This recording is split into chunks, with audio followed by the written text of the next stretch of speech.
Veki Baate podcast, the lockdown series. I am stoked to have Sarkar Raj.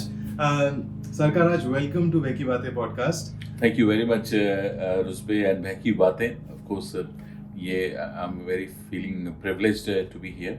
इतनी English में on air बात नहीं करता हूँ लेकिन ऐसा होता है कि आदान प्रदान चल जाता है। नहीं, लेकिन सही बात यह है कि मतलब आप जब से रेडियो एफएम जब से शुरू हुआ है हिंदी, ये वाला नहीं हिंदी एफएम जब से न्यूजीलैंड में शुरू हुआ है तब से आप एसोसिएटेड हो उससे, मतलब you are one of the pioneering group, ऐसे कह सकते हैं। ये भी है, ना केवल मैं ये कहना चाहूँगा ना केवल एफएम से, बल्कि क्योंकि बहुत लंबा समय हो गया, 2 दशक होने वाले हैं यहाँ। तो यहाँ और भी जो स्टेशन हैं एएम से जुड़े हुए, एक और स्टेशन है जो 2004 के बाद शुरू हुआ था, तो उसमें भी हम पायनियर में थे, उसमें भी शुरुआती दौर में वहाँ पर भी थे। दूसरे स्टेशन में भी कुछ काम किया था, शुरुआती दौर में नए आए थे, क्योंकि शौक हमेशा से रहा था। तो ये है कि जब जैसे जैसे मौका मिला, ये अलग बात है कि यहाँ पर खुलकर मौका मिला काम करने का। और हाँ, 1 दशक गुजर गया है, तो बहुत बहुत शुक्रिया आप लोगों के प्यार का कि आप लोग झेल रहे हैं इतने 1 दशक से हमको। नहीं, मैं अभी ये लॉकडाउन सीरीज कर रहा हूँ जहाँ पे मैं अपने दोस्तों से बात कर रहा हूँ। मुझे याद है आपके साथ मेरा पहला एनकाउंटर, क्या आपको याद है आपका और मेरा पहला एनकाउंटर? रेडियो में या बाहर? नहीं, बाहर। मुझे जहां तक याद आ रहा है कि शायद ग्रीनलैंड में वो है अलेक्जेंड्रा पार्क, शायद वहां पर। आपको याद नहीं होगा, वैसे मैंने आपको बाद में याद दिलाया इसके बारे में, लेकिन रफ्तार का इवेंट था, मंच म्यूजिक रफ्तार यहाँ पे आए थे, इवेंट था उनका, और वो टाइम पे मैं आपको एक फ्रेंड के थ्रू मिला था। जी, और बाहर मिले थे हम लोग। वो आपको याद है? हाँ, बाहर मिले थे आप। और इनफैक्ट मैं उसके बाद एक्चुअली वो रैली करने के लिए दुनिया घूमने चला गया था, और तब आपने एंट्री ली थी शायद। और उसमें उसी समय शायद जुड़वा फिल्म आई थी, और आपका और टन वाला गाना। हाँ, आप गए थे वो क्या? फिलहाल वो एक रैली होती है, खैर उसके बारे में फिर कभी बात करेंगे। उसके बट बेसिकली आइडिया ये है ये पॉडकास्ट का, एक चिल बात है। और आज का मुझे like I was just thinking कि आप भी इंडिया में पले बड़े हो, मैं भी इंडिया में पला बड़ा हूँ। मेरे को यहाँ पे अभी अराउंड 9 इयर्स हो गए, आपको तो पता नहीं। आप कह रहे पुराने चावल हैं आप तो। नहीं, तो मुझे ऐसे ही, और मैंने इसके पहले एक एपिसोड किया था अपने एक दोस्त के साथ, और हम लोग ने बात की थी ग्रोइंग अप इन इंडिया कि कि क्या हुआ।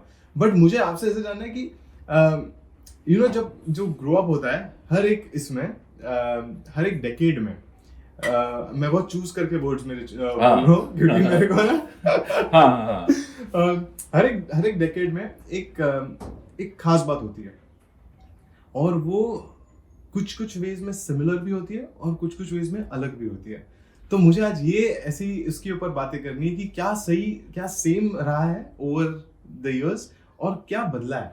मतलब ऐसा फील हो रहा है जैसे कि वो नहीं, हमारे पिताजी लोग कहते हैं अरे हमारा जमाना तो कुछ और था काइंड ऑफ। तो आज वो सवाल हमसे भी पूछा जा रहा है कि बताइए वो जमाना क्या हुआ करता था। खैर बहरहाल, रुस्बे में बताऊं कि हम उस जनरेशन के हैं। कभी कभी मैं सोचता हूं कि जिसने बहुत बड़ा ट्रांसफॉर्मेशन देखा है, बहुत बड़ा चेंज देखा है, स्विच देखा है। जो लोग 90s में 80s में प्राइमरी स्कूल में थे और 90s में बड़े हो रहे थे और फिर ग्रेजुएशन में आए, और उनके लिए उस जनरेशन से अभी आना और एक मतलब समझ लो कि अपने आप में हम लोग को नोबेल पीस प्राइज या नोबेल अवार्ड देना चाहिए। पीस प्राइज नहीं, बहुत कोई भी अवार्ड, क्योंकि इतना बड़ा चेंज हम लोग ने, इतना बड़ा बदलाव देखा है हमारे लिए, और उसको अडॉप्ट करना ये भी एक काबिले तारीफ है।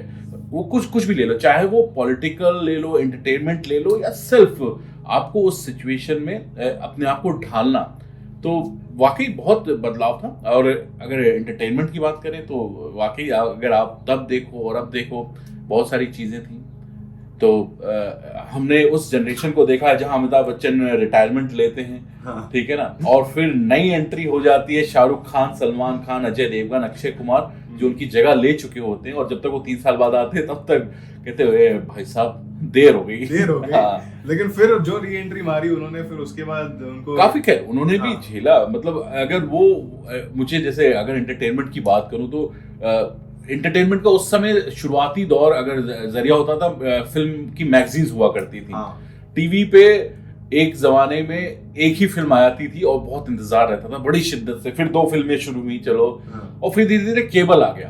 केबल के बाद इतनी भर भर की जो फिल्में आई, उसका ये फायदा मुझे हुआ कि जो 10 साल से मैं रेडियो में टिका हूं, तो वो उसके कारण कि इतनी फिल्में देख डाली थी, इतनी इंफॉर्मेशन, ये इंटरव्यू सब वो फीड होता रहा। अगर कहीं और पढ़ते लिखते तो शायद ISPCs भी बन गए। नहीं, लेकिन एंटरटेनमेंट की बात करें, और ये बात पे मैं मतलब age is just a number, मुझे ऐसा लगता है पर्सनली। मुझे देख के नहीं ये हमेशा ऐसा होता है कि कहीं ना कहीं ये 40 के बाद लोग जो होते हैं वो ये डायलॉग ज्यादा बोलते हैं, एज इज जस्ट नंबर। कह रहे नहीं, बट ऐसा क्यों मैं बोल रहा हूँ, क्योंकि यहाँ अभी एंटरटेनमेंट जैसे आपने कहा पूरा चेंज हो गया, ठीक है। पहले हम लोग पहले एक जमाने में होता था मैगजीन पढ़ो या फिर न्यूज़पेपर पढ़ो और ऑल दोस थिंग्स। अब हो गया है चेंज, जहाँ पे 10-10 सेकंड की आप रील देख रहे हो, 10-10 सेकंड का टिकटॉक देख रहे हो, इतनी इंफॉर्मेशन आपके पास फटाफट आ रही है बैक टू बैक। हाँ। और मुझे ये मतलब मेरे को कभी समझा नहीं टिकटॉक कैसे यूज करना है। मैं आज भी जैसे तैसे रील थोड़ा बहुत एक जो वीडियो होता है वो डालता हूँ, मैं बहुत पुअर हूँ उसमें। लेकिन टिकटॉक के बादशाह या शहंशाह मैं आपको कह सकता हूँ। नहीं शहंशाह मैं बताता हूँ यहाँ पे, ऑफ कोर्स क्योंकि एंटरटेनमेंट से जो जुड़े हुए हैं वो तो अपनी जगह है। मुझे कहीं ना कहीं हिंदी फिल्म इंडस्ट्री से जुड़ने का बहुत मन था। मतलब ये नहीं होता था कि हीरो बनना है, लेकिन मुझे जो कैरेक्टर आर्टिस्ट थे वो ज्यादा पसंद आते थे फिल्मों में। पुरानी फिल्में देखता तो मुझे प्राण साहब बड़े अच्छे लगते थे। मुस्कुरा रहे हो बरकुरदार, ऐसे युग में राम ने जन्म नहीं लिया लेकिन लक्ष्मण, इस तरीके के डायलॉग वायलॉग। तो मुझे हीरो से ज्यादा ये दोस्त वाला रोल या फिर कयामत से, और मैं हमेशा एग्जांपल भी देता हूँ कयामत से कयामत तक, ये एक ऐसी फिल्म थी क्योंकि हम वही 8th में आ चुके थे, तो उससे पहले हमें वो धर्मेंद्र और शत्रुघ्न सिन्हा और डिशुम ढशाम फिल्में, सोना यहाँ से ले गए, सोना किधर है, और इधर वो फिल्में चलती थी, मजा आ जाता था। तो कयामत से कयामत तक ऐसी फिल्म थी जहां पर आपकी आंखें यूं हो गई कि ये भी कोई भावनाएं होती है, ये भी कोई फीलिंग्स होती है ना। तो वो फिल्म ने बड़ा मुझे बदलाव दिया एक्चुअली। आमिर खान की वो फिल्म की यार, वो धक धक, मतलब 8वीं क्लास का बच्चा क्या मतलब, लेकिन वो धक धक शुरू हो चुका था। और इसमें एक और चीज मानूंगा, क्योंकि अगर रेडियो में मैं देखूं, आपको नॉलेज होना बहुत जरूरी है एक्चुअली। दुनिया भर की चीजें आपको पूरी पता ना हो 100% आपको, लेकिन थोड़ा बहुत छोटी। इसमें मुझे लगता है कि जो मेरे फादर थे, क्योंकि वो बैंक में रहे, रीजनल मैनेजर थे और उनका ट्रांसफरेबल जॉब था, राइट। इस कारण से मैं मणिपुर भी रहा हूं, और मैं बिहार भी रहा हूं, मैं अहमदाबाद भी रहा हूं, मैं दिल्ली भी रहा हूं, लखनऊ रहा हूं। तो छोटा हर एक चीज का आप कहीं ना कहीं आपको जाने अनजाने आप वो चीजें ग्रैस्प करते जा रहे हो, तो वो फायदा होता है। तो इसलिए मैं कह रहा हूं कि जैसे आपने कहा टिकटॉक की बात की, तो मुझे वो लिपसिंग करना या इमिटेट करना मुझे बचपन से ही, स्कूल डेज में भी ये होता था कि हमें, आज भी मेरे दोस्त कहते हैं कि कोई बड़ी बात नहीं कि आप ये सब कर रहे हो, क्योंकि आप बचपन से ये कर रहे होते थे, इसीलिए। राइट, नहीं सही है। लेकिन अडेप्ट करना वो टेक्नोलॉजी और वो वो भी एक अलग, क्योंकि हमने, मतलब मैं खुद के लिए भी बोल सकता हूँ, हमने लैंडलाइन से लेकर पेजर, फिर उसके बाद मोबाइल, वो डब्बे वाले मोबाइल फोन जो बहुत ही महंगे कॉल होते थे, उसमें इनकमिंग का 8 रुपए लगता था उस जमाने में। मैं यहाँ काटूंगा, मैंने अपना पहला मोबाइल फोन 2002 में न्यूजीलैंड में यूज किया, पहली बार जब हम आए हैं यहाँ। तो और मुझे याद है उसमें वो हैप्पी बर्थडे वाली टिंग टिंग टिंग टिंग टिंग टिंग टिंग टिंग टिंग टिंग टिंग, तो वो आज भी मुझे याद है, इतना बड़ा सा वो फोन होता था। और 2002 में पहला मेरा सेलफोन न्यूजीलैंड में लिया। इंडिया में दोस्त जो वेल ऑफ थे, एकदम बिजनेस वाले, उनके पास होता था, उन्हीं की मोटर गाड़ी ये वो। लेकिन हाँ, पहला मेरा न्यूजीलैंड जो तुम बता रहे हो डब्बे वाला फोन, तो यही। और वो ऐसा होता था ना वो टाइम पे फोन का, अगर देखे तो, कि एक बार ले लिया तो भाई ले लिया, मतलब हो गया भाई, जिंदगी में फोन ले लिया एक, ऐसा फील होता था। अभी तो ऐसा हो गया कि चलो अभी आईफोन 13, अभी आईफोन 13 आ गया। 13 से ज्यादा है वो, उसका अगर आपने सुना होगा, एड सुना होगा या देखा होगा, तो उसमें जो शुरुआत है, दम मारो दम, टिंग डिंग डिंग डिंग डिंग डिंग डिंग डिंग। अब फिर इंटरनेट पूरा बढ़ गया इसमें कि अरे ये तो हमारे आर डी बर्मन का चोरी कर लिया है।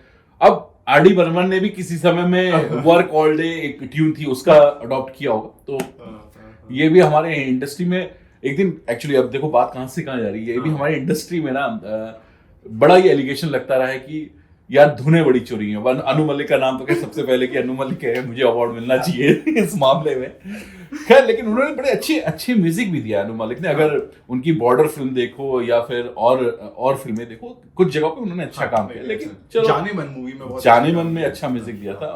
और एक वो बॉबी देओल और नेहा की फिल्म आई थी विदु विनोद चोपड़ा के डायरेक्ट में, दिल मेरा चुरा लो, तो वो भी, उसमें भी बड़े अच्छे गाने थे। तो क्योंकि मुझे ऐसा लगता है कि ये काम देखो हर एक आदमी, और ऐसा नहीं कि जो हॉलीवुड वाले हैं उन्होंने अपना ओरिजिनल शायद बना, वो भी कहीं ना कहीं लोकल फोक से, जो अमेरिका के कहीं ना कहीं, हाँ, या अफ्रीकन म्यूजिक का तो बहुत लोगों ने लिफ्ट किया है, उनको क्रेडिट भी नहीं मिला है। तो तब ये लगता था अरे कहाँ इतनी टेक्नोलॉजी जाएगी, किसको क्या पता लगेगा। हम क्योंकि हम एक्सेस कर सकते हैं, बाहर जा सकते हैं, हम ऑडियो सुन सकते हैं, वीडियो देख सकते हैं, ये आम गरीब जनता कहाँ देखेगी। अब उनको क्या मालूम कि एक जमाना आएगा 60-70 साल के बाद, 50 साल के बाद, कि भाई हर एक के हाथ में, रामपुर में बैठा, गांव में बैठा एकदम बबलू के हाथ में भी वो यूट्यूब होगा, क्या कह रहे ये तो RD1 वहां से उठा है, ये देखिए गाना अच्छा ना। तो आदमी को पता नहीं होता। लेकिन चलो वो दौर था, उस दौर में लोगों ने अपने हिसाब से काम किया, लेकिन अच्छा काम किया।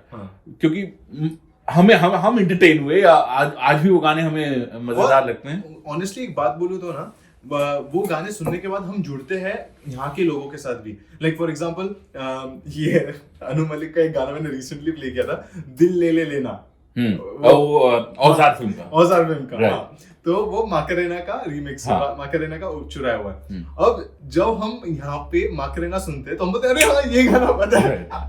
लेकिन मुझे उसका रीमेक नहीं मिला। एक गाना तुमने प्ले किया था कि प्यार को क्या कहते हैं, स्नेहम, और वो बड़ा अच्छा गाना। ओरिजिनल काम ऐसा होता था फिर वो जमाने में। तो लेकिन उसके लिए काफी लोगों ने बताया भी कि मलयालम था। तो लेकिन सो मूविंग ऑन टू बचपन के दिन, अभी ये आपके बारे में जानना है। तो आपका स्कूल डेज कैसा था? मतलब स्कूल में कैसा होता था? कुछ थोड़ा हमें इनसाइट दो। मेरी पढ़ाई हुई है केंद्रीय विद्यालय से, सेंट्रल स्कूल से। और जो लोग इंडिया से होंगे उनको पता होगा कि जो आर्मी में लोग होते हैं या ट्रांसफरेबल जॉब होती है जिनकी, तो उनके लिए केंद्रीय विद्यालय स्कूल परफेक्ट होता है उनके बच्चों के लिए। क्योंकि करीब पूरे हिंदुस्तान में और फिर साथ में मिडिल ईस्टर्न कंट्रीज में भी ये स्कूल होते हैं। और एक ही किताब चलती रहती है, क्योंकि अब 3 साल में अचानक ट्रांसफर हो गया। तो नए स्कूल में जाकर एडमिशन लेना, नई किताबें, तो सरकार ने अपनी तरफ से एजुकेशन सिस्टम के तहत एक जमाने में कार्यक्रम शुरू किया था, एक प्रोग्राम शुरू किया था, जिससे जो लोग ट्रांसफरेबल जॉब में हैं उनके बच्चों को थोड़ा हुआ। तो मैं अहमदाबाद में मेरी पहली जब स्कूलिंग हुई केंद्रीय विद्यालय में, तो वहां से शुरुआत हुई। फिर दिल्ली में आए, छोटे ही थे, अभी तो प्राइमरी स्कूल ही चल रहा है। लेकिन मैं ये देखता हूँ कि मेरा जो जर्नी है स्कूल की और ये अलग अलग शहरों की, उसका प्रभाव मेरे निजी जीवन पे अब मैं सोचता हूँ तो बहुत पड़ा है। और उन बातों को सोचता हूँ क्योंकि मैं 82 में मैं अहमदाबाद में था, और 82 में ट्रांसफर हुए हम दिल्ली आए। तो 82 एशियाड मुझे याद है, ठीक है ना। भारत में सेकंड एशियाड हुआ था, फर्स्ट एशियाड 54 में हुआ, उसके बाद तो 82 का मुझे याद है एशियाड हुआ था। And then 84 incident, I was in Delhi and I was in 4th standard, so that effect lot on my, I have seen a lot of things actually as a child, so that वो बहुत ज्यादा impact मेरे को पड़ा था, मतलब shocking impact. Then later on फिर हम लखनऊ आए, लखनऊ में धीरे धीरे बड़े हो रहे हैं अब, अब दिल्ली एक ऐसा शहर है, दिल्ली से आया लड़का लखनऊ यूपी की कैपिटल, अलग ही एकदम अलग उसका है, तो अलग तरीके से मिली। लेकिन वही है, साइकिल से जाना, पैदल जाना, उस तरीके से। लेकिन बहुत सादगी, मुझे ये दिखता है सादगी वाला इनोसेंट लाइफ हुआ करती थी, ठीक है। फोन हमारे घर में था, एक फोन, लेकिन कम्युनिकेशन का, जैसे अभी हमारे पास सेलफोन भी हैं, लेकिन फिर भी हम कम्युनिकेट नहीं कर पा रहे हैं दोस्तों से, अपनों से, परिवार। और मुझे लगता है बहुत सारे ऐसे फैमिली वाले होंगे, जब याद होगा उस समय एक ही टीवी एक मोहल्ले में होता था, एक ही फोन होता था, सब साथ में बैठ के। और सबसे बड़ी बात कि अगर अगले दिन सैटरडे को मैच खेलने जाना है कहीं, हमें कहीं छुट्टी है, इनफैक्ट सैटरडे को छुट्टी भी नहीं होती थी, 6 दिन का स्कूल होता था इंडिया में, तो अभी हाँ, तो हम तो 6 दिन का स्कूल, हाँ, हमने 6 दिन के स्कूल में पढ़ाई की है, और संडे का स्कूल होता है। लेकिन वो भी संडे को स्कूल होता था? नहीं, संडे को नहीं होता था सिर्फ, तो वो भी कंप्लीट लगता था कि संडे, जैसे लगता था यार आज की डेट में, जैसे हमें लॉन्ग वीकेंड, हम नहीं कहते यार कितनी जल्दी चला गया, इनफैक्ट अभी कहते हैं यार देखो यार 8 महीने गुजर गया। वो एक संडे भी ना हमें कंप्लीट लगता था कि यार संडे है यार, मतलब वो छुट्टी इतना एंजॉय कर लेते थे फुल ऑन। तो माँ बाप भी कहते थे खेलो, बाहर जाओ, धूल में खेलो, ये करो, मस्त। और दूरदर्शन ने फिर धीरे धीरे वो जंगल बात शुरू हुई, ये सब शुरू हो गया था। तो वो कह रहा हूँ कि एक इनोसेंट सी लाइफ थी और कम्युनिकेशन का जरिया ना होते हुए भी एक दूसरे से कनेक्टेड थे। तो मुझे आपको ये पूछना है, तो अभी आपने बचपन में एक शहर से दूसरे शहर गए, एक स्टेट से दूसरे स्टेट गए, एक कंट्री से फिर दूसरी कंट्री बड़े हो गए। नहीं, मैं बचपन स्कूल गया था। सो हाउ डिफिकल्ट आपके लिए था हमेशा एक नया फ्रेंड सर्कल बनाना, एक नया ग्रुप बनाना, उसमें क्या बोलते हैं, ढल जाना? नहीं, क्या ढल नहीं, क्या बोलते हैं? हाँ ठीक है, उस माहौल को अडॉप्ट करना, उन लोगों को अडॉप्ट करना। एक प्लस पॉइंट ये था कि एक्चुअली मेरे 2 बड़े भाई और है, तो मुझे लगता है शायद उनको थोड़ी ज्यादा प्रॉब्लम हुई होगी, क्योंकि वो उस एज में थे जहां पर आपको दोस्ती और ये सब समझ में आता है। मैं क्योंकि जब लखनऊ तक पहुंचा, चाहे दिल्ली छोड़ के चाहे अहमदाबाद छोड़ के, तब तक चलो बचपन था, प्राइमरी स्कूल थे, तो इतना फर्क नहीं पड़ता, आप अडॉप्ट कर लेते हो सिचुएशन को। फिर लखनऊ आके जो दोस्ती बनी, चाहे वो फिर हाई स्कूल में, इंटरमीडिएट, फिर ग्रेजुएशन, मतलब आज तक वही है कि वही दोस्त हैं। तो एक एज के बाद जो आपकी दोस्ती होती है, जहां समझ आ जाती है दोस्ती की, तो शायद मुझे लगता है वो लॉन्ग लास्टिंग दोस्ती वही रह जाती है फिर। तो इसलिए इतना मुझे लगता है अडॉप्ट करने में मुश्किल नहीं था मुझे, क्योंकि प्राइमरी से हाँ यहाँ आना, उसके बाद फिर ये मैंने कहा, वो तो हम बात करेंगे उसके बारे में, लेकिन मेरे को जानना है अभी स्कूल पे ही हम आ रहे हैं अब तक। जी। पढ़ाई में कैसे थे आप? पढ़ाई में मैं हमेशा एवरेज स्टूडेंट था, मैं ये नहीं कहूंगा कि एवरेज की बिलो एवरेज, नहीं एवरेज। ये था कि मैं स्मार्ट था, स्ट्रीट स्मार्ट था हमेशा से, और खासतौर पर पढ़ाई में भी स्मार्ट था, कि मुझे ये पता होता था कि भले ही पेरेंट्स टीचिंग, मुझे याद है कि हाई स्कूल में जब होता था तो हर एक पेरेंट्स टीचर मीटिंग में मेरे घर से बुलाया जाता था, मेरे बड़े भाई हमेशा प्रतिनिधित्व करते थे, रिप्रेजेंट करते थे। हाँ, अलाउड था ऐसे बड़े भाई को आना। हाँ, क्योंकि वो बड़े थे, और फादर क्योंकि और उनकी ट्रांसफर होती रही, वो फिर और जगह चले गए, और मेरा ब्रदर क्योंकि 6-7 साल का डिफरेंस था, तो वो अब बड़े हो गए थे, तो उनको बुलाया जाता, वो ही जाते थे। और बिकॉज वो बैंगलोर से पढ़ रहे थे, इंजीनियरिंग कर रहे थे, तो क्योंकि वो दिल्ली से सीधे बैंगलोर चले गए, तो उनका लखनऊ आना नहीं हुआ, तो वो थोड़ा बड़े शहर वाले हो गए थे। तो और उनका तो उनके कारण उनसे भी कई चीजें सीखने को मिलती थी। जब वो बैंगलोर से आते थे तो बैंगलोर बड़ी अलग सी सिटी, तब पता लगती थी कि अरे बैंगलोर जैसी सिटी है। खैर बाद में जाना भी हुआ, मुझे बैंगलोर देखा भी मैंने। तो पढ़ाई में मैं एवरेज था। हिस्ट्री मेरी बहुत अच्छी थी, हिस्ट्री में हमेशा इंटरेस्ट था मुझे, और इंडियन हिस्ट्री खासतौर पर, मतलब 1885 से लेकर 1947 बैक टू बैक मुझे इंसिडेंट ऐसे याद है कि क्या इंडियन नेशनल कांग्रेस कब आई, या फिर मुस्लिम लीग, और फिर कब नेहरू गांधी मिले, एंड वो सब एकदम बहुत इंटरेस्ट आता था, और एकदम विजुअल जैसे चलता था कि जैसे सब आंखों के सामने हो रहा है। अब इसका एक रीजन ये भी बताऊंगा, ये भी कारण था क्योंकि अगर फैमिली बैकग्राउंड को भी देखना इसमें जरूरी है, क्योंकि मेरा जो ननिहाल है, मेरे नाना जी क्योंकि क्रांतिकारी रहे हैं, तो उस कारण से, और वो बिहार से, और मम्मी मेरी बिहार से थी, तो उस कारण से बहुत सारी स्टोरीज नाना जी जब आते थे तो उनसे सुनने को मिलती थी, ऐसा हुआ। तो इसमें मैं अपनी माँ को भी बहुत इसमें थैंक्स कहूँगा कि उनके कारण भी ये जो देशभक्ति और देश की बातें बहुत ज़्यादा इंजेक्टेड रही हम लोग के अंदर। बहुत सारी बातें वो बताती थी, किस तरीके से नाना जी लोगों को अरेस्ट किया गया। और मेरे फादर की तरफ, क्योंकि फादर मेरे बनारस से हैं, तो दादाजी मेरे टाउन इंजीनियर थे, तो वो थोड़ा पढ़ाई लिखाई वाला थोड़ा बहुत जो है वो, खैर वो मेरे बड़े भाइयों में ज्यादा चला गया मेरे से, तो इस कारण से थोड़ा वो मिक्सचर रहा थोड़ा दोनों चीजों का। अभी मेरे को ये और एक बात पूछनी है, क्योंकि अभी के जमाने में हम देखते हैं कि बचपन से ही बच्चों को पता है उन्हें क्या करना है, बहुत अवेयरनेस है कंपेयर टू, लाइक मैं जब भी बड़ा हो रहा था मेरे को तो आइडिया नहीं था 10th स्टैंडर्ड तक कि मुझे करना क्या है। 10th या मेरे को ग्रेजुएशन के बाद भी पता नहीं था करना क्या है, आज भी फिगर आउट ही कर रहा हूँ वैसे तो। लेकिन आपके साथ कैसा था, लाइक आपने मतलब आपको पता था आपको क्या करना है? बिल्कुल मैं ये इसमें जान रहा था, ये सवाल तुम्हारा आएगा। और मुझे हमेशा से ना, क्योंकि जैसा मैंने कहा कि ये फ्रीडम मूवमेंट, हिस्ट्री और इन सब पे ज़्यादा इंटरेस्ट था, और मुझे इंडियन आर्मी में जाने का हमेशा से शौक था। इंडियन आर्मी ही जाना है, मतलब मैंने अपनी लाइफ में शायद कोई और कॉम्पिटिशन एग्जाम दिए भी नहीं होंगे, चाहे वो इंटर के बाद या फिर चाहे ग्रेजुएशन के बाद, क्योंकि इंटर के बाद तुम्हें पता होगा एनडीए और ये सब होता है, नेशनल डिफेंस एकेडमी का एग्जाम होता है। क्योंकि मेरी मैथ्स बहुत वीक थी, और हमेशा मैथ्स के कारण मैं हमेशा रह गया हूँ। कंबाइंड डिफेंस सर्विसेज ग्रेजुएशन के बाद होता है, जिसमें आप पास करते हो पहले रिटन एग्जाम, फिर उसके बाद जाते हो SSB होता है, सिलेक्शन बोर्ड होता है अलग अलग जगह पे, इलाहाबाद और अलग जगह पे 5 दिन वो हर एक तरीके का टास्क होता है, वो ग्रुप टास्क देंगे, कमांड टास्क देंगे आपको, तो उसके सारे नंबर वो काउंट करते हैं। लेकिन सैडली अनफॉर्चुनेटली वहां भी नहीं हुआ, लेकिन हमेशा से ये रहता था कि यार इंडियन आर्मी ज्वाइन करनी, इंडियन आर्मी ज्वाइन करनी, तो यह सैडली नहीं हो पाया, फिर यहाँ आ गए। तो यहाँ पे आप कौन से स्टैंडर्ड में आप थे जब आप यहाँ पे आए?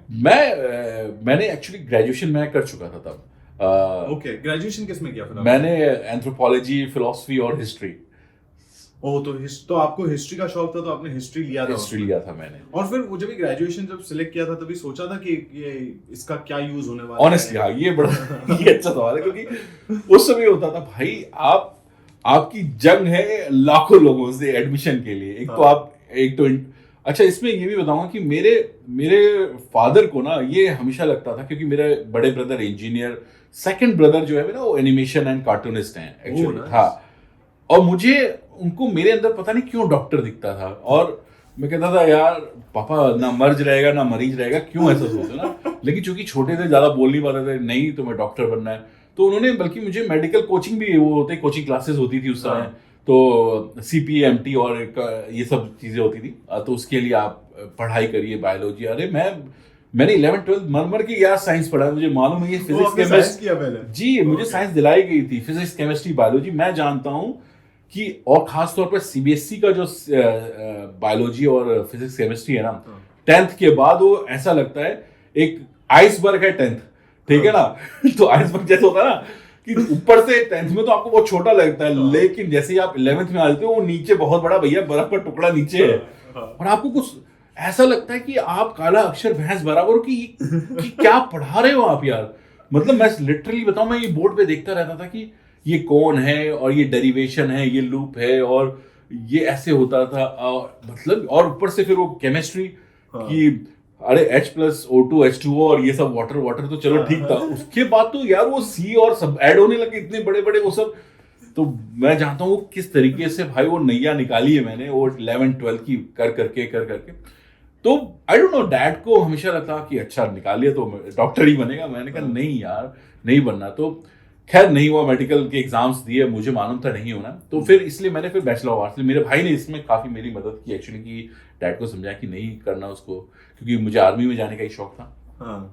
तो इसलिए फिर हिस्ट्री इसलिए ली कि हिस्ट्री लेनी थी। अब चूंकि बाकी सब्जेक्ट, हिस्ट्री तो लेनी थी, अब लखनऊ यूनिवर्सिटी में भी पढ़ना था, और थोड़ी वहां पर फिर नेतागिरी वाला भी शौक शुरू हुआ कि यूनिवर्सिटी अब तो खैर नहीं होता है, यूपी में शायद बैन हो गया है। ये इसके बारे में बात, हाँ मैं इस पे आऊंगा कि क्या होता है उसमें। यूपी में उस समय ये यूनियन पॉलिटिक्स बहुत होती थी, प्रेसिडेंट, थोड़ा बहुत सेक्रेटरी, हाँ वो सब होता था उस समय वो। बल्कि इनफैक्ट एक आर्ट्स फैकल्टी के लिए तो मैं खड़ा भी हुआ था, और बड़ी मतलब स्केरी फीलिंग होती थी यार। कई चीजें हमने, कट्टे, बंदूक, ये सब देख, जो मिर्जापुर तुमने सीरीज में देखा, हमने तो भैया आंखों से देखा हुआ है कि ऐसा होता रहा है, ऐसी लाइफ होती थी वो।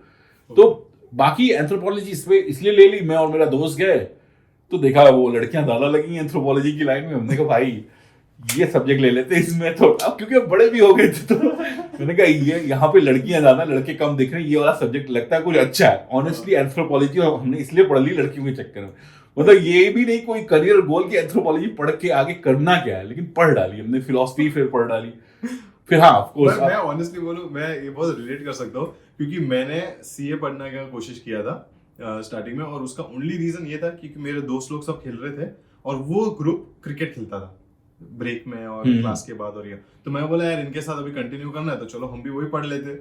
जब तक वो खेलना हो रहा था तब तक पढ़ा। उसके बाद थोड़ा बॉयज ऐसे होते हैं, थोड़े दूरदर्शी होते हैं, और थोड़ा इमोशनल होके सोच लेते हैं कि भाई भीड़ में रहेंगे तो एक आध लड़की तो मिल ही जाएगी शायद। क्योंकि यार उस समय तो वो होता था ना कि अब हमारा तो कई प्यार तो हमारे इसलिए अधूरे रह गए क्योंकि इंटरनेट ही नहीं था कि हम अपनी बात क्या कैसे सकते। मतलब आप उसके मोहल्ले में 6 महीने से चक्कर काटो, बस वो दिख जाए। एक्चुअली ये मुझे ये बात पे बात करनी है, क्योंकि ऐसा टाइम होता था जहाँ पे मतलब मोबाइल फोन, मैं भी जब बढ़ रहा था तभी हमारे पास इतना एक्सेस नहीं होता था मोबाइल फोन का, तो हम लोग घर के सामने से चक्कर मार के देख लिया। अच्छा, ये तुम लोग भी करते रहे हो? हाँ, खिड़की पे से देख लिया। मेरा तो एक टाइम होता था लेकिन ये तुम्हारे और मुझे लगता है ये इसमें 15 साल का, लेकिन कुछ ज्यादा बदलाव नहीं हुआ था। नहीं, रीजन क्यों है, क्योंकि हमारे टाइम पे मोबाइल फोन आ भी गए थे, हाँ। लेकिन उसका एक्सेस इतना ज्यादा अच्छा ओके मिलना नहीं हो रहा था। लाइक मेरे को मेरा right. फर्स्ट मोबाइल फोन मिला था 10th के एग्जाम के बाद।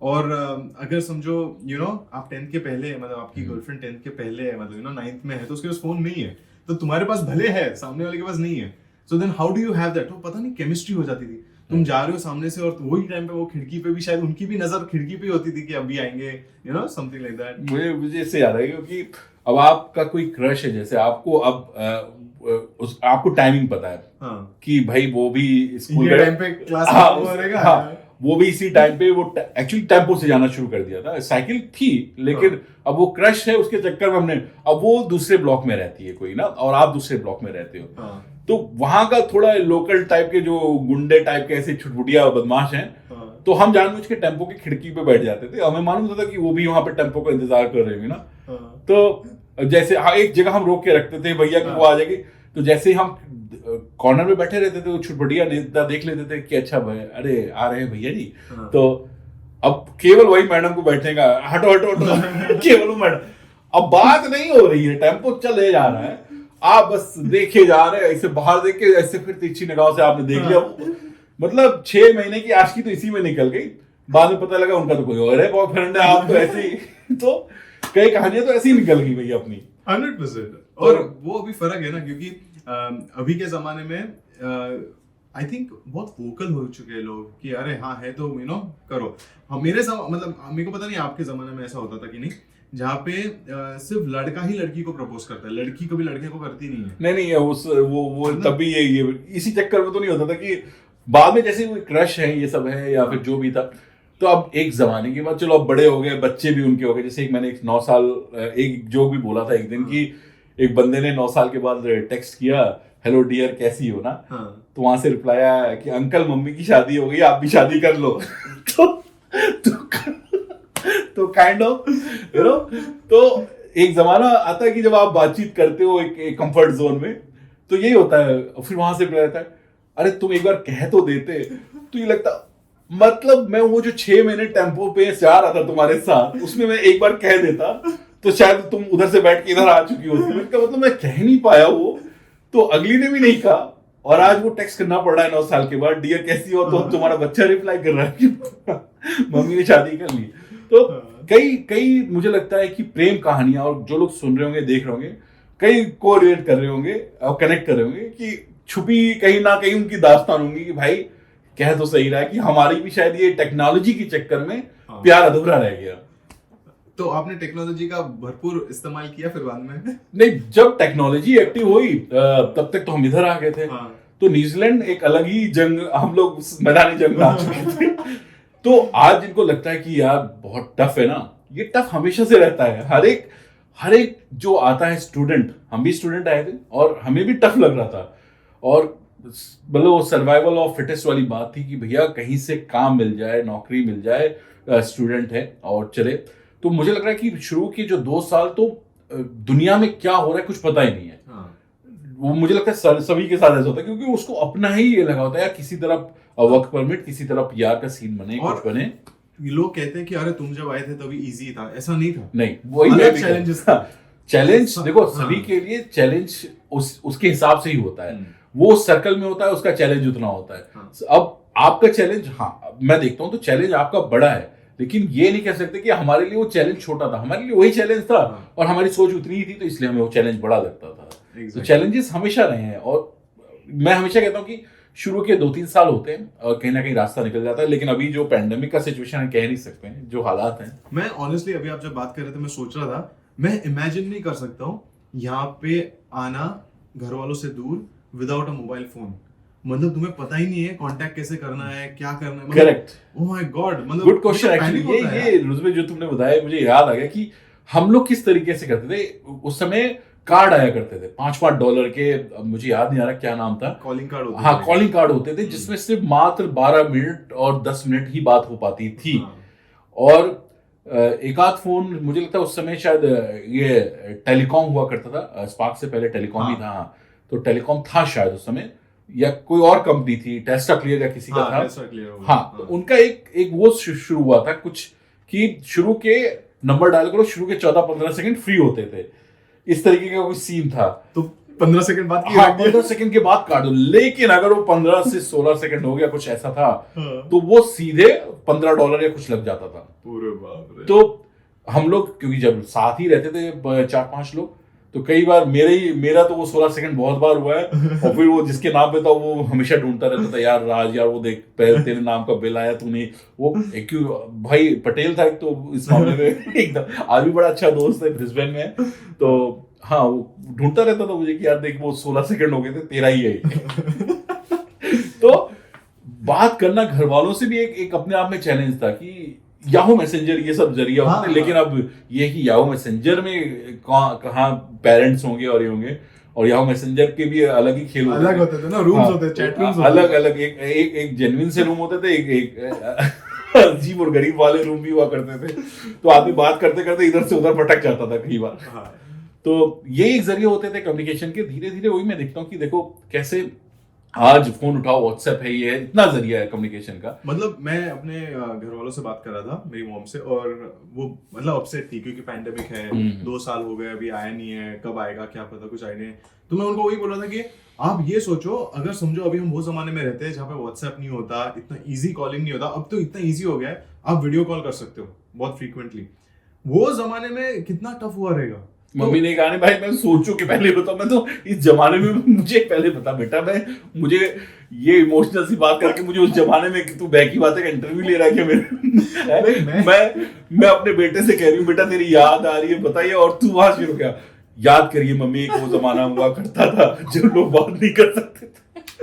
नहीं, मेरा पॉइंट वो था कि जो भी अपने पास है उससे खुश रहिए। हाँ। मतलब you know see the positive side, मेरा वो लेकिन आपका क्या होता था फ्रीक्वेंसी बात करने का घर पे, मतलब, और देखो घर वालों के साथ तो चलो बात होती रहेगी, बट जो दोस्त यार है, मतलब अभी तो फेसबुक है, ये है वो है, सब कुछ है, you know, to stay in touch. वो टाइम पे कैसे मतलब मैनेज होता था ये सब? मुझे लग रहा है उस समय कुछ हाई फाई करके शुरू हुआ था बहुत सारी चीजें, क्योंकि जैसे ही ये मोबाइल फोन आया और कैमरे वाला फोन, मुझे याद है कि जब फर्स्ट सोनी एरिक्सन का आया था शायद, कैमरा विद फोन, मुझे ऐसा याद आ रहा है शायद। और रॉयल ओक पे मैंने बहुत बड़ा सा एक वो देखा था ना, बहुत बड़ा बिल बोर्ड सा लगा हुआ था जहां पर जंगल है और कोई फोटो खींच रहा है ऐसे फोन से लेके ना। हाँ। तो मैं कुछ समझ नहीं पाया कि मैंने कहा ये कैमरे का ऐड है या फोन, भाई मतलब आप सोच नहीं सकते कि फोन में कैमरा, और ये सब बातें हो रही है ना कि फोन में कैमरा कैसे आएगा। मोटोरोला में भी था शायद, हाँ शायद, तो पता नहीं। हाँ। ये बहुत बड़ी चीजें लग रही थी कि जैसे कि हम चांद पे पहुंच गए, हमको कोई उठा के धरती से चांद पे ले गया कि अचानक ही अलग ही दुनिया में, कि ऐसी चीजें हो रही हैं यार दुनिया में। तो बहुत बड़े बड़े बदलाव थे यार, जो लैंडलाइन फोन से उठ के सीधे यहाँ पे आ गए और कैमरा वैमरा शुरू हो गया। तो कम्युनिकेशन के जरिए ये सब से ऑर्कुट शुरू हुआ था शायद, आई थिंक ऑर्कुट हुआ था, और हाई फाई करके कुछ शायद था इंटरनेट पे धीरे धीरे। तो इंटरनेट शुरू हो चुका था और उसी से थोड़ा बहुत जो कम्युनिकेशन हो सकता था। और लेकिन एक चीज है कि मैं देखता हूँ कि उसमें आप कम्युनिकेशन ज्यादा करते थे लोगों से, आपको ये रहता था इंतजार कि इससे भी बात कर लूं, उससे भी बात कर लूं, उससे भी बात कर लूं। मैं अपने उन रिश्तेदारों से भी बात करता था, ऑफकोर्स जो मेरे कजन्स हैं, दूर दराज के कजन्स हैं, उनको भी मिस करता था। लेकिन अब मैं देखता हूँ धीरे धीरे धीरे जब आप एक्सेस इतना है आपके पास कि आप सीधे फोन उठाओ, फोन हाथ में और नंबर, और आप नहीं करते हो, आप इवन मैसेज नहीं करते। सिर्फ वो ग्रुप भी है तो पूरा ग्रुप में सिर्फ गुड मॉर्निंग मैसेजेस चल रही होती है शायरी की, और कि चाणक्य ने क्या कहा, और नीचे फूल बना होता है गांधी जी ने ये कहा, और ये वो, और आज सरकार ने ये कहा, और हैप्पी बर्थडे बड़े बड़े नेताओं का। तो ये सब चलता रहता है, लेकिन एक दूसरे से कम्युनिकेशन नहीं करते हैं लोग। ये मैंने नोटिस किया है एक्चुअली। मेरे को एक और बात पूछनी थी इन रिगार्ड्स टू, लेकिन मेरे माइंड से अब भी स्लिप हो गई क्योंकि आपने वो व्हाट्सएप फॉरवर्ड्स के बारे में बात की ना। यार मतलब ये जो व्हाट्सएप वाला सिलसिला है, मतलब मुझे एक बात बताइए कि आपने कभी लेटर लिखा है हाथ से?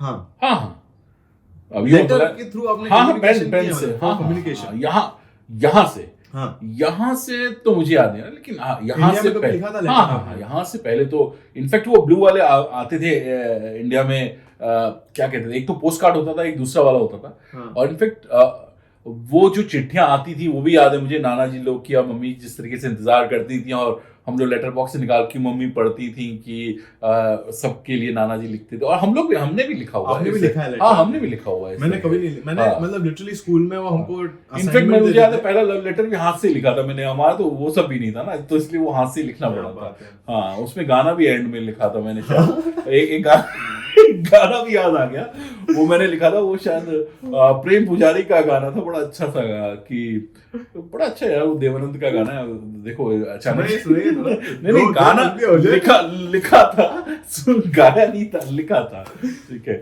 तो वही था, लिख लेते थे, लिखने का पहले शौक था, वही बेच रहे हैं आज तक 10 सालों से, वही चल रहा है। नहीं, लेकिन ऑल इन ऑल मुझे, मतलब मैं जब देखता हूँ तो मुझे लगता है कि जो आप हो या फिर हम लोग ने एक ट्रांजिशन देखा है over a period of time, और एक चीज जो इसमें कांस्टेंट रही है वो चेंज है, लेकिन ये चेंज को अडेप्ट करना बहुत मुश्किल रहा है, हर कोई नहीं अडेप्ट कर पाता है। आपका क्या राज है to adapt this change and always by like you know be current, be active, because you know लोगों को ऐसा लगता है कि रेडियो पे बात करने के लिए आपको यू नो इन्फॉर्मेशन चाहिए, ये चाहिए, वो चाहिए। इन्फॉर्मेशन तो आजकल हर किसी को मिल रहा है, आप एक विकिपीडिया मारोगे। हाँ, वो इन्फॉर्मेशन को प्रेजेंट करने का एक तरीका चाहिए मेरे हिसाब से।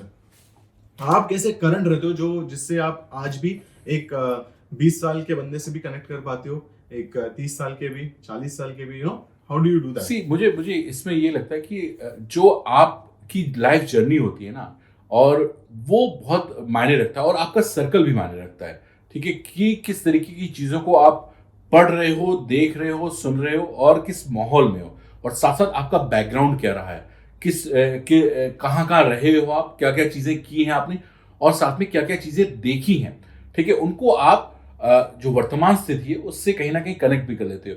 अगर मैं देखूं तो मैं अपनी खैर लाइफ का देखूं तो मेरे होश में, जैसे मैंने कहा कि बहुत सारे इंसिडेंट जो हैं मेरे नज़र में बहुत गहरा छाप छोड़ गए। 84 है चाहे, फिर या फिर मुंबई में जो ब्लास्ट हुए थे, या फिर अमेरिका में जो अटैक हुआ, तो ये यू नो आप देखते जा रहे हो ये सब चीजें, और उसके साथ साथ जैसे अभी तुमसे एक दिन मुंबई डायरीज पे बात हो रही थी, हाँ। जब हम यहाँ आ गए 2008 की बात होगी, शायद 7-8 की बात है, मुंबई 8 की बात होगी। हाँ, तो जो यंग जनरेशन है, आपको मैं ये सब बातें गुलजार साहब से भी सीखता हूँ, कि गुलजार साहब का इंटरव्यू देखता हूँ कि किस तरीके से आप उनके लिरिक्स जो देखी होगी, उनकी पोएट्री देखी होगी तुमने, कि जब वो बिमल रॉय के लिए लिखा करते थे, बंदनी फिल्म और इन सब में, उसके बाद वो धीरे धीरे आए 70s में, R.D. बर्मन और किशोर कुमार के लिए उन्होंने गाने बनाए, और अलग टाइप के गाने लिखने लगे। फिर धीरे धीरे वो शंकर एहसान लॉय के साथ भी आए, तो वो जो दौर था 70 के दौर के हिसाब से वो गाने लिखा करते थे, वो उस समय का दौर था। फिर वो जब आए शंकर एहसान लॉय, और बंटी एंड बबली का एग्जांपल देता हूं, तो उन्होंने लिखा कि आंखें भी कमाल करती हैं, पर्सनल से सवाल करती हैं, यू नो।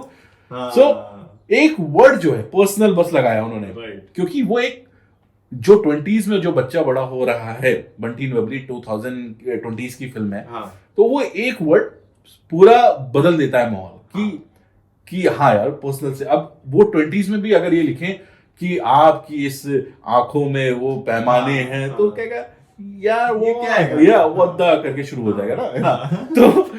तो ये बहुत जरूरी है कि आपको समय जो है उसके हिसाब से आपको ढलना पड़ेगा। अब टेक्नोलॉजी देख लो, एक्चुअली मैं आपको एक बात बोलूं, मैं ये कहूँ टेक्नोलॉजी देख लो, अगर टेक्नोलॉजी वही रहे तो कैसे बिजनेस करेंगे लोग, ये कैसे आगे बढ़ेंगे। आईफोन आज हम जब बात करते करते 1-2 दिन पहले 13 तक आ गया है, अगर वो नहीं अडॉप्ट करेंगे नई चीजों को, तो आगे बढ़ना मुश्किल हो जाएगा। नहीं, मैं वो गाना जो आप बोल रहे थे ना कि इंग्लिश वर्ड यूज होते हैं, वो एक्चुअली उसकी ऑलमोस्ट शुरुआत कहीं ना कहीं अनु मलिक ने की थी। उन्होंने गाना बनाया था, रेन इज फॉलिंग छमा छम छम। हाँ, अरे वो गाना इसमें मुझे याद आ गया कि नहीं, रेन इज फॉलिंग या ऐसा कुछ तो भी, मेरा दिल रो रहा है, मेरा दिल रो रहा है, दैट वन, सॉरी। देखो बारिश हो रही है, इट्स रेनिंग, मेरा दिल रो रहा है, तो माय हार्ट इज क्राइंग। अच्छा, ये इससे मुझे याद आया कि ये 90s की जो जनरेशन है, हमने इंडी पॉप को भी आगे बढ़ते देखा है। कि उसमें मतलब ये इस तरीके के एल्बम्स के गाने ना वो बहुत ज्यादा आने लग गए थे। तो उस सोनू निगम एक बहुत बड़े एग्जाम्पल है। और उसके पहले के जो और भी चाहे अलीशा के गाने हों और ये सब बड़े हिट हो रहे थे उस सब गाने, तो उनके एक अलग ही कैसेट काफी बिका करती थी। कैसेट का जमाना, कैसेट का जमाना, कैसेट के बारे में बात करो तो हमारी जनरेशन जो है वो कैसेट से सीडी और डीवीडी कैसेट बनाई है, मतलब वो चिपका के, राइट। इनफैक्ट मेरे घर में, क्योंकि मेरे फादर जो है उनको भी बड़ा फिल्मों का शौक रहा है, बैंक में रहे और वो बताते हैं कि इनफैक्ट वो जब कॉलेज डेज में थे तो वो प्लेस करने जाते थे, और उस समय कुछ यूथ फेस्टिवल हुआ करता था जहां पर हर एक स्टेट या जहां की यूनिवर्सिटीज होती थी वो एक जगह मिला करती थी दिल्ली में। मुंबई के कॉलेजेस के लोग आ रहे हैं और बाकी, तो वो लोग अपना कल्चरल एक्टिविटीज होती थी वहां पे। तो डैड बीएचयू में थे तो वहां से गए, और बनारस हिंदू यूनिवर्सिटी से वो गए फिर दिल्ली में, तो उन्होंने प्ले किया, अमजद खान, इम्तियाज खान, इन लोग के साथ प्ले किया हुआ था। वो बताते हैं डैड की मेरी फोटो है उस दौरान की, वो पार्टी वार्टी करते हुए एकदम हाथ में ड्रिंक व्रिंक, एंड फिर उनकी फोटो है पंडित नेहरू के साथ, लाल बहादुर शास्त्री, इंदिरा गांधी, इन लोग के साथ। तो इस कारण से फिल्मों का जो है ना माहौल रहा है मेरे घर में। देवानंद का पोस्टर हमारे ड्राइंग रूम में, देवानंद का एक बहुत बड़ा ब्लैक एंड व्हाइट पोस्टर हुआ करता था, एकदम बीच में लगा हुआ रखे ऐसे रहता था।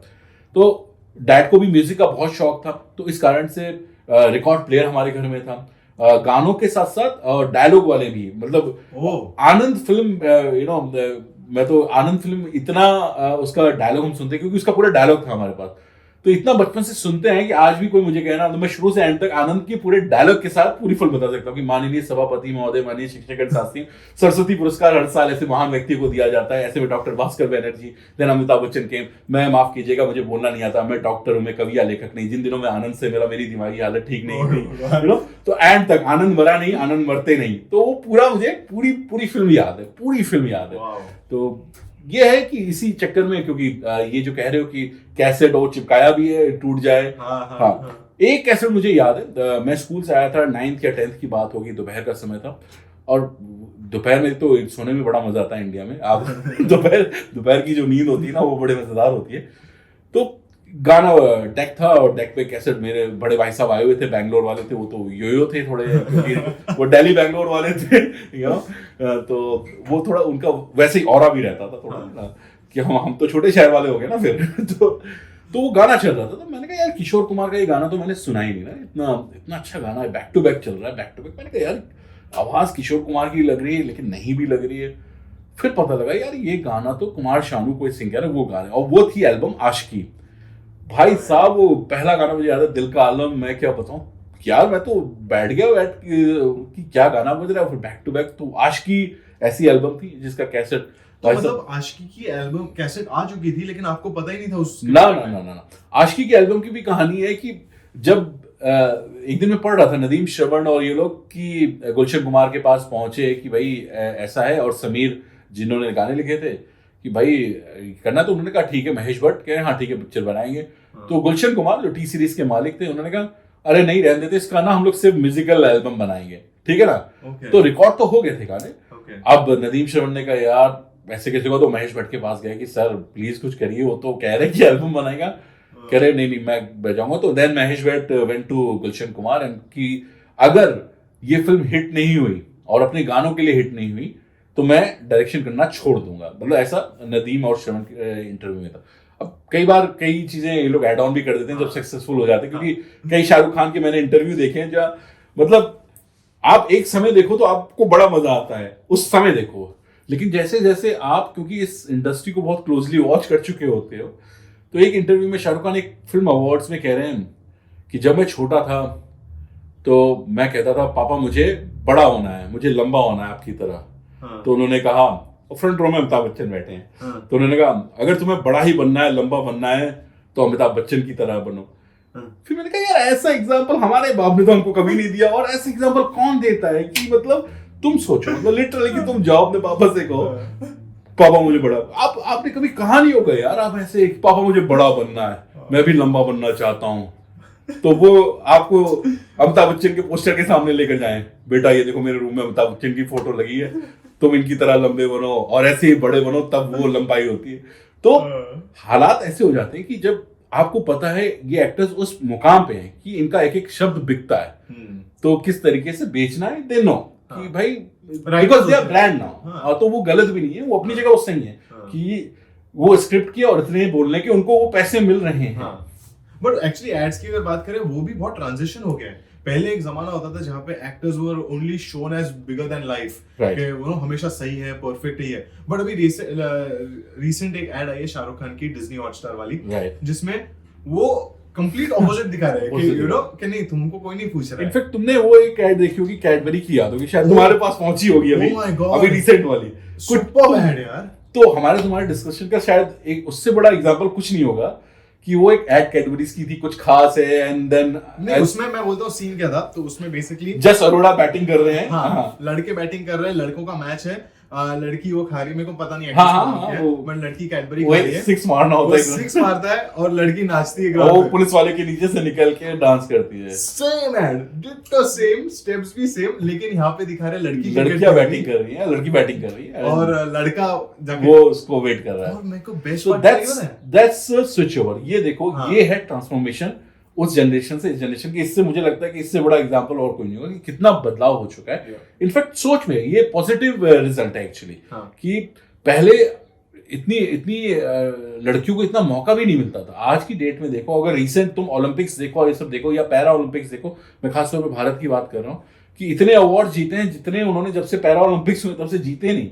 तो बहुत चीजें बदलाव हुई, कैसेट्स को लेकर जैसे बात करो, एड्स को लेकर। एक्चुअली टॉकिंग अबाउट दैट, अभी थोड़ा टची टॉपिक पे टच करते हैं, तो वुमेन एम्पावरमेंट का अभी बहुत स्ट्रॉन्ग होल्ड है, ठीक है, बहुत लोग बात कर रहे हैं इसके बारे में, बहुत सारी चीजें हो रही है, लेकिन जब आप बढ़ रहे थे, आई थिंक वो टाइम पे तो वुमेन एम्पावरमेंट ऐसा क्या है कुछ पता ही नहीं था हमारे लिए। तो वो मायावती बहन जी थी, हमारी मुख्यमंत्री बन गई थी, तो उससे बड़ा हमारे क्षेत्र में, हमारे यूपी के लिए इससे बड़ा वुमेन एम्पावरमेंट का कोई एग्जांपल था।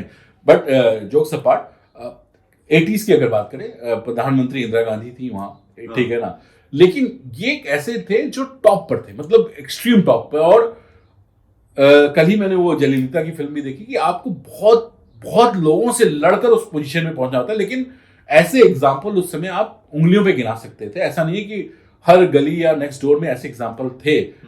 ये पॉलिटिक्स में हो रहा था, या फिल्मों में भी आप देखें तो हीरोइन बहुत कम होता था जो महिला प्रधान फिल्में बना करती थी, जिसमें सेंटर कैरेक्टर फीमेल होती थी।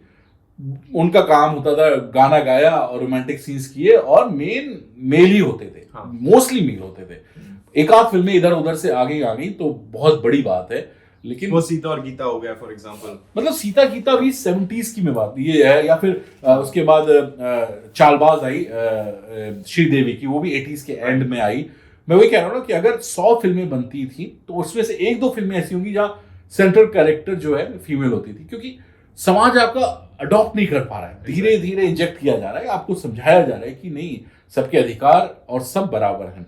तो आज की डेट में देख लो, तो अगर पिछले 10 सालों में देखो तो बायोपिक ही बन गई है, नीरजा देख लो या फिर मैरी कॉम देख लो, तो इतनी बड़ी बड़ी फिल्में बन। लेकिन मेरे को आपसे जानना है पर्सनल लेवल पे, और ये मेरा लास्ट अभी का सवाल होगा, फाइनल वरना रुकेगा नहीं, क्योंकि नेक्स्ट पार्ट के लिए भी छोड़ दें कुछ। तो लास्ट मेरा ये कि आपके लिए पर्सनल लेवल पे कितना डिफिकल्ट रहा है अडेप्ट करने को, बिकॉज मेरे लिए बहुत डिफिकल्ट रहा है। मैं ना बहुत सेक्सिस्ट जोक्स मारता था, मैं शादी और ये इसके ऊपर बीवी हस्बैंड ऐसे जोक्स बहुत मारता था, जो अभी अप्रोप्रिएट नहीं होते। आपके लिए वो उसमें कैसा रहा है? How is that transition been? मेरे को लगता है हम सब गिल्टी है ना, ऑफ कोर्स। जैसे मैंने शुरू में भी कहा कि जब हम यहाँ पे ये शुरू करने वाले थे कि हर एक इंसान की ना एक इंडिविजुअल स्टोरी है। वो अपनी स्टोरी का हीरोइन भी है, हीरो भी है, विलन भी है, कॉमेडियन भी है, कैरेक्टर आर्टिस्ट भी है, क्योंकि उसने अपनी लाइफ में वो सब कर रखा है जो एक फिल्म में डिफरेंट एक्टर्स करते हैं। लेकिन हम सब अपनी अपनी लाइफ स्टोरी में वो सारे कैरेक्टर्स खुद प्ले कर चुके होते हैं।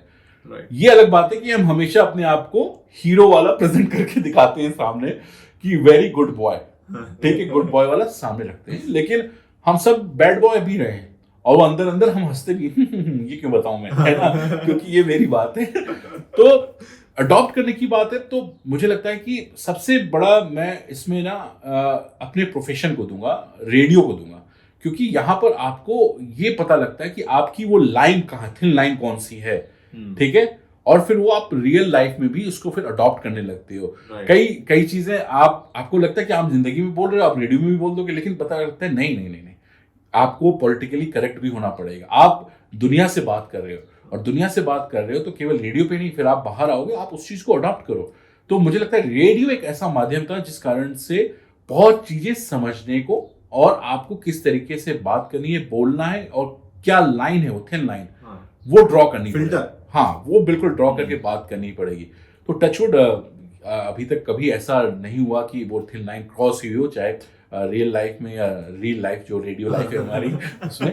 तो इस कारण से हाँ, लेकिन आप जैसे आते हो अलग अलग, क्योंकि स्टेट्स में मैं रहा हूँ तो उसका भी एक प्रभाव पड़ता है। हमारे परिवार में थोड़ा सा खुला वातावरण था, और कि महिलाओं के प्रति, क्योंकि हम खुद देखते हैं, क्योंकि जॉइंट फैमिली भी रही है, हम लोग बनारस जाते थे तो और भी कजन्स आ रहे हैं, तो चाहे वो हम इसमें, क्योंकि आपके बैकग्राउंड की स्टोरी जो आप सुनते हो छोटे होके बड़े हो रहे होते हो, वो आपके जो पर्सनालिटी है, आपके व्यक्तित्व को निखारने में बहुत मदद करती है। जैसे हम बचपन में सुनते थे कि मेरे दादाजी, जब मेरे डैड 14 साल के थे तब उनकी डेथ हो गई, तो मेरी दादी के सामने और मेरे एक ताऊ जी भी थे, उनकी भी डेथ हो गई थी, तो एक विडो बहू, और मेरे 3 बुआ, ठीक है, और फिर एक चाचा एंड डैड। तो डैड और दादी, पापा और दादी के सामने एक तो आपके सामने 4 महिलाएं हैं, तो मेरी दादी ने उन सबको पढ़ाया, उन सबको टीचर बनाया। तो कहीं ना कहीं आपका जो परिवार है, आपकी अपब्रिंगिंग है, वो बहुत मायने रखती है आगे आपका किस तरीके से बर्ताव होगा दूसरों के प्रति, खासतौर पे महिलाओं के प्रति। और इसलिए एक बहुत अच्छी लाइन है खासतौर पे वर्ड्स के लिए, चाहे वो किसी के लिए हो, खासतौर पे महिलाओं के लिए, कि शब्दों का चयन आप सोच समझ कर करें, शब्दों का चयन आप सोच समझ कर करें, क्योंकि ये आपकी परवरिश का बेहतरीन नमूना होती है। क्या बात है। तो इसी नोट पे beautiful, thank you so much. Thank you very much. मेरे को ऐसा लगता है कि हम लोग बस बातें कर ही सकते हैं, we can go on and on, लेकिन यहाँ पे वक्त आता है कि हम यहाँ पे इसको रोक दें, लेकिन इसी से मौका मिलता है कि हम एक और बार मिले जरूर। और मेरे को जब भी बुलाओगे यार, मैं तो, तू जब मुझे बुलाए मैं दौड़ा चले आऊंगा तो जरूर, और अगली बार जरूर हिंदी फिल्मों पे बात करेंगे, कुछ पर्दे के पीछे की कहानियां, उन सब में बात करेंगे एक्चुअली। और इस लॉकडाउन में अब बहकी बातें बिल्कुल कमाल के यार, आप लोगों के पॉडकास्ट से लेकर आपके जो प्रोडक्शन है, एंड मेरी तरफ से तो यार बेस्ट विशेस है तुमको, तुम्हारी टीम को, बहुत अच्छा काम कर रहे हो। और कछुआ हमेशा रेस जीता है, कल भी जीता था और आज भी जीतेगा और कल भी जीतेगा। क्या बात है, थैंक यू सो मच सरकार, आज बहुत मजा आया आपसे बात करके। आप रेडियो पे तो है ही पर्सनालिटी, बट मैं बहुत खुशकिस्मत मानता हूँ कि मैं आपको एक दोस्त भी कह सकता हूँ और फैमिली कह सकता हूँ, क्योंकि एक चीज मैं कहना चाहूंगा जाते जाते कि रेडियो पे हम जब रहते हैं तो तारीफ हर कोई कर लेता है, लेकिन जो फीडबैक रहता है ना, एक अच्छा फीडबैक, वो मुझे हमेशा आपसे मिला है। तो थैंक यू सो मच, क्योंकि फीडबैक जो रहता है वही तुम्हें एक बेहतरीन या फिर और बेटर बनाता है आपके। बिल्कुल, चाहे वो अच्छा हो बुरा हो, मैं हमेशा इसलिए ऑनर भी ये कहता हूँ। लेकिन हाँ, थैंक यू वेरी मच, आगे के लिए रखते हैं कुछ बातें। जी हाँ, थैंक यू। तो गाइस, ऐसे ही देखते रहिए Behki Baatein podcast. You can listen to us on Spotify और गूगल पॉडकास्ट, एप्पल पॉडकास्ट, या फिर आपके फेवरेट पॉडकास्टिंग ऐप पे, या फिर यूट्यूब पे आप इस एपिसोड को भी चेकआउट कर सकते हैं। Thank you so much, see you next week.